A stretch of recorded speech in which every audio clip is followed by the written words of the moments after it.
एक चीज़ और जो आपकी जर्नी हम सबको सिखाती है वो ये है कि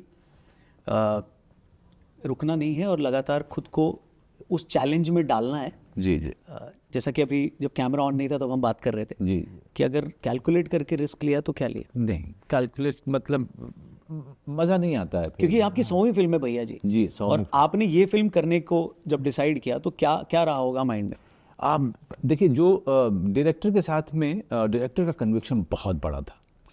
जो सबसे अच्छी बात मुझे अपूर्व सिंह कार्की की लगी कि मेरी कहानी का आइडिया था वो, जो मेरे साथ में था थिएटर के समय से, और मैं इसमें कोई इंडिपेंडेंट फिल्म या middle of the road cinema बनाना चाहता था जिसमें मैं बदले की जो पूरी मानसिकता है उसको मैं एक्सप्लोर करना चाहता था। लेकिन उसने कहा कि मैं ये फिल्म बनाना मुझे ये कहानी दे दीजिए, मैं मेन स्ट्रीम फिल्म बनाना चाहूँगा इस पर, और मेरे सारे काम ज़िंदगी में जो किए हैं वो इसलिए किए हैं ताकि मैं वो एक फिल्म बना पाऊँ। तो मैंने कहा यार ये तो बहुत बड़ा सपना है इसका। तो ये कहानी की, मैंने कहा ठीक है ले ले यार। फिर उसने कहा कि सर मैं चाहता हूँ कि आप ये रोल करो। मैंने कहा नहीं, मेरी कहानी में ये एक लड़का है तो ये तुझे एक 22, 23, 24 साल का एक्टर लेना पड़ेगा। उसने कहा नहीं सर, मैं आपकी कहानी सुनते हुए मेरे दिमाग में कुछ और आइडिया आया था, तो मेरी कहानी इससे जो मैंने अडाप्ट किया इस कहानी को, उसमें मुझे वो 45 का चाहिए वो आदमी।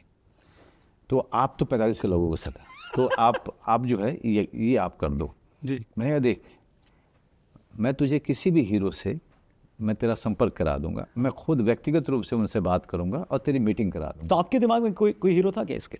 मुझे लगा शायद अक्षय कुमार कर सकता है ना। उस हम लोग के जो पीढ़ी के लोग एक्टर्स हैं वो उसको कर पाएंगे। तो उसने कहा नहीं सर, अक्षय सर और बाकी जितने भी स्टार्स का नाम ले रहे हो, इन सब लोगों को हमने देखा है करते हुए, नॉवेल्टी ये होगी कि मनोज बाजपेयी ये करे। बहुत जिद किया उसने, मैंने कहा ठीक है चलो करते हैं जी। लेकिन मैंने कहा कि यार मैं एक्शन में बिल्कुल उतना ट्रेंड आदमी नहीं, मैंने एक्शन किया हुआ है, लेकिन जिस तरह की एक्शन की बात तू कर रहा है वो बहुत ज़्यादा टाइम डिमांड करता है, बहुत ज़्यादा मशक्क़त डिमांड करता है, मेरे साथ में दिक्कत हो जाएगी, तुम फिर से सोच लो। उसने कहा नहीं सर, मैं इसका ख्याल रख लूँगा। उसके बाद वो लेके आता है एस विजन साहब को, जो कि मतलब टास्क मास्टर है। करेक्ट। और 98% एक्शन उन्होंने मुझसे कराए हैं, और लार्जर देन लाइफ एक्शन जो होते हैं, रियल एक्शन जिसको बोलते हैं आप। और वो भी ज़िद्दी आदमी, नहीं मुझे हीरो ही चाहिए, मुझे हीरो ही चाहिए, मैं डबल से नहीं कराऊंगा, हीरो 4 बार प्रैक्टिस करे। अच्छा। है ना। तो ये जैसे जैसे चैलेंज आते गए वैसे वैसे मैं भी जो है ना नहीं किया। मैंने कहा यार मेरे हिचकने से काम तो खराब ही होगा, क्योंकि बाकी लोग इतने कमिटेड हैं जी, बाकी इतने कमिटेड हैं, उनको पता हो जाएगा जी। तो मैंने कहा कि यार लेट्स गो हेड।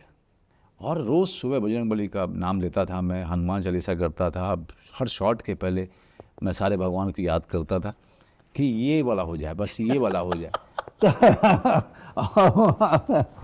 और दूसरी बात क्या थी चैलेंज जी, कि बाकी जो बड़ी फिल्मों में ना बहुत दिन होते हैं, हमने उनके आधे से भी कम दिन में इस फिल्म की शूटिंग की। वाह। जितने पैसे बाकी लोग खर्चा करते हैं, हम उसके आधे से भी कम पैसे में हमें ये फिल्म उस लेवल की उतनी बड़ी बनानी थी। तो चैलेंज हर डिपार्टमेंट के लिए था, और मेरे लिए था कि मुझे लीडर बनना है। आई कांट बी सेइंग कि यार नहीं हो पाएगा। करेक्ट। जबकि ताकि मेरा डायरेक्टर और मेरे प्रोड्यूसर मेरा एग्जाम्पल दें बाकी यूनिट को कि तुम कैसे थक सकते हो। देख रहे हो वो आदमी कर रहा है, वो आदमी सुबह आकर के 6 बजे बैठ जाता है सेट पे। तो I didn't have a choice as a senior member also. तो मैं लगे रहे, और एक दिन की भी शूटिंग कैंसिल नहीं हुई बाय गॉड्स ग्रेस। प्लीज। सो फिल्में भी बीच बीच में आएंगे और वर्ड ऑफ विजडम भी मैं आप करते द रौनक पॉडकास्ट में लोगों को बहुत सारी चीज़ें सीखने को मिलेंगी।